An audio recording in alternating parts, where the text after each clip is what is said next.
1100 દિવસથી રજૂઆત ન આવ્યો ઉકેલ અને જેતપુરના દૂષિત પાણીનો પોરબંદરમાં વિરોધ થઈ રહ્યો છે। જી હા, આજે આખી આ ઘટના છે।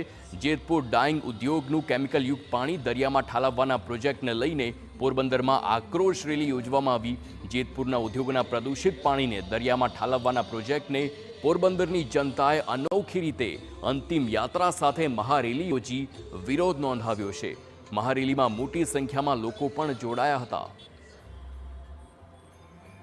કરેલું ગંદુ પાણી દરિયામાં છોલાવવાની જે વાત છે જેતપુરથી પોરબંદરની યોજના અને આવનારા દિવસોમાં જેટ ગુજરાતના દરિયો અલગ અલગ જગ્યાએ ઠલાવવાની વાત છે। તો એના માટે આજે સરકારને આપણે વિનંતી કરવા માટે અને સરકારને આખી ઉઘાડવા માટે કરી અને આ આયોજન અને અંતિમ રાત્રે છે એના માટેનું આ આયોજન કરવામાં આવ્યું હતું।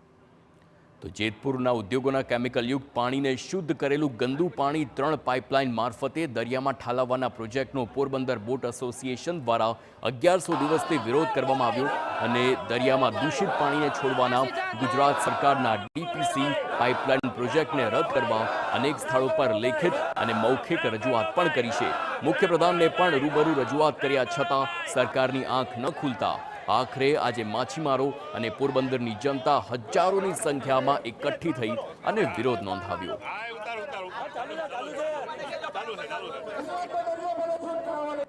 લેડ, મર્ક્યુરી અને એવા ઘણા બધા ખરાબ તત્વો આવેલા છે, કેમિકલ આવેલા છે જે દરિયાની અંદર જશે। આજ નહીં પણ આજથી 5 વર્ષ પછી પોરબંદરના ભૂગર્ભમાં આવી